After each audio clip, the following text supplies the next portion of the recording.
Hello, good night. My name is Santiago Galarza, and this presentation is for my English medic class. I'm a student from the Universidad Católica Santiago de Guayaquil, and my topic is about a drug, Dapagliflozin, in patients with heart failure and reduced ejection fraction. So let's talk about this drug first. Let's see a definition. So this is a drug that lowers blood sugar by reducing the reabsorption of glucose and sodium but inhibit the co-transporter SGLT2 from the kidneys and is taken orally to treat type 2 diabetes. So we are going to see now a video so there we can understand better how this drug works.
So now that we know how it works, we're going to see the applications in medicine. So for understanding this, and there's many ways how this drug works, and we're going to see a video, and we're going to mention this better when we talk about pros and cons about this. This drug, the main way it works is improving natriuresis and diuresis. How it does it? When the sodium keeps going through the duct of the nephron, through the tubule of the nephron, it drags water with it. So the blood pressure, the volume of blood in our veins and arteries just go down. It decreases. So how it works, how it helps with our heart. The volume that reach to our heart is less than before. So our heart doesn't have to work a lot to eject that volume because it's less. So that's the main way it works, and it's important, and we're going to see in this video that how this doctor explains the advantage of this drug because we are using it to treat type 2 diabetes and heart failure. There were the DECLARE results. How do they fit in? DECLARE was an interesting study. It looked at an SGLT2, a drug that in part increases loss of glucose in your urine. We think about these drugs to alter glucose levels, controlling them better, but in DECLARE we found that in fact these could alter the one's likelihood of developing either heart failure or alternatively developing renal insufficiency, kidney problems.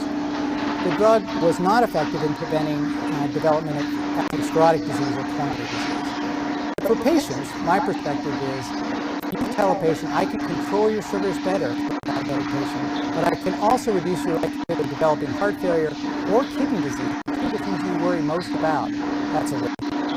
So does this mean we should also be thinking about treating heart failure or preventing heart failure and renal disease in type 2 diabetics? Yeah, I think it's exciting. We have thought traditionally about diseases in one box, in one dimension.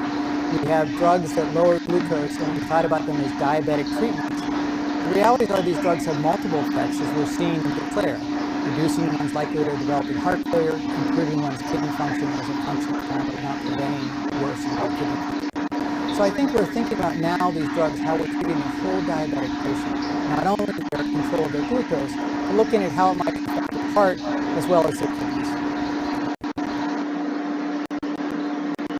So now we're going to talk about pros and cons. So in pros, we have that these drugs improve cardiac metabolism and bioenergetics, and we're going to see after a video about a doctor talking about this. And the second is that this inhibition have direct effects on sodium and hydrogen exchange in the myocardium. This is just a theory, it's not confirmed yet, but some scientists thinks that that's another way this drug works. And the last one is it improves ventricular loading conditions. That's what I said before, the charge that arrives to our heart is less than before. So now we're going to see another video about another pro about this drug, and it have to be with the tubuloglomerular feedback, and it provides protect to our nephrons, protect to our kidney. So we're going to see it. How does an increase in luminal resistance? However, instead of responding to changes in blood pressure within the afferent arteriole, specialized cells within the thickest limb called macula densa cells respond to changes in sodium chloride delivery, which are translated into a cascade of chemical signals that regulate afferent arterial resistance. Now, in previous lessons, we learned that the filtered load of sodium chloride increases linearly as GFR increases, which means delivery of sodium chloride to the macula densa cells also increases. When this happens, the macula densa cells signal the afferent arterioles, which leads to vasoconstriction of the afferent arterioles. This vasoconstriction results in a reduction of the glomerular filtration rate and a corresponding reduction in sodium chloride delivery to the macula densa cells. So how does it So the way it protects it is because there's more blood that the nephron can handle, and so the way this drug works is that it produces vasoconstriction in the afferent arteriola. So that's how it does, and we're going to talk about cons. So the diabetic ketoacidosis is the worst, I think, because this is the more common one, and the another cons is the volume depletion, renal dysfunction, and hypoglycemia. So we're going to see a video about diabetic ketoacidosis and how and what it is.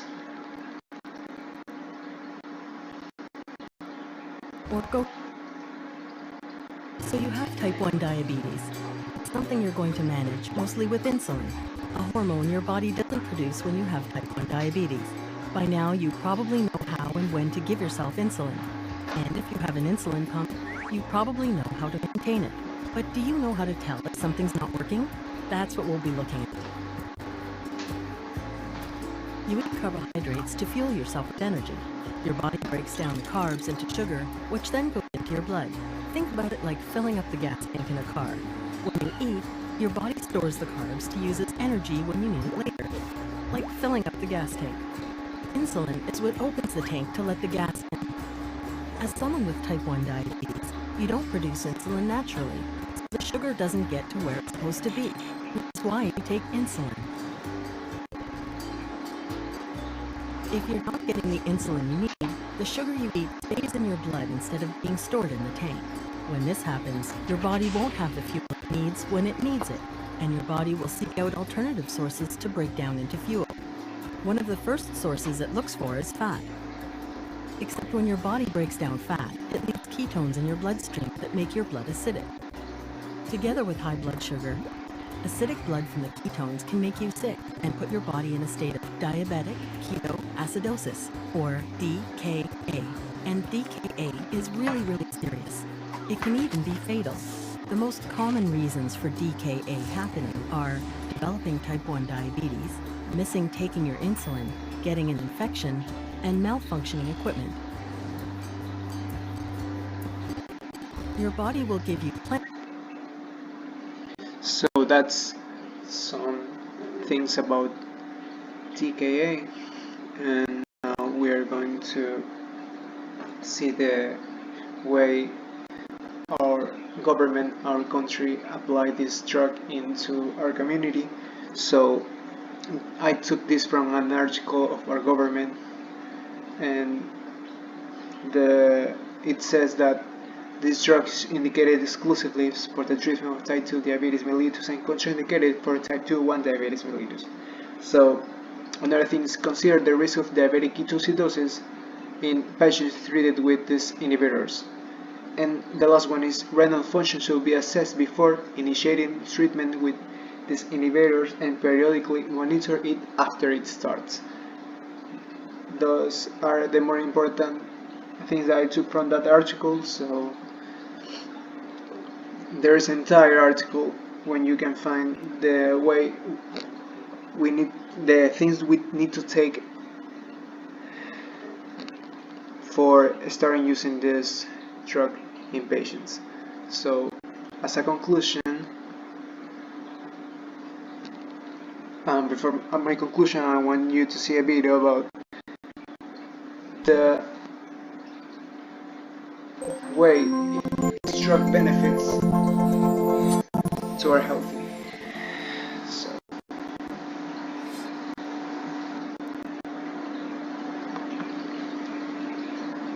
the benefits of dapagliflozin were identical in patients with and without diabetes, and even more so among the patients without diabetes. The benefits of dapagliflozin were consistent right across the spectrum of glycated hemoglobin, so even patients with a completely normal hemoglobin A1C got as much benefit as other patients.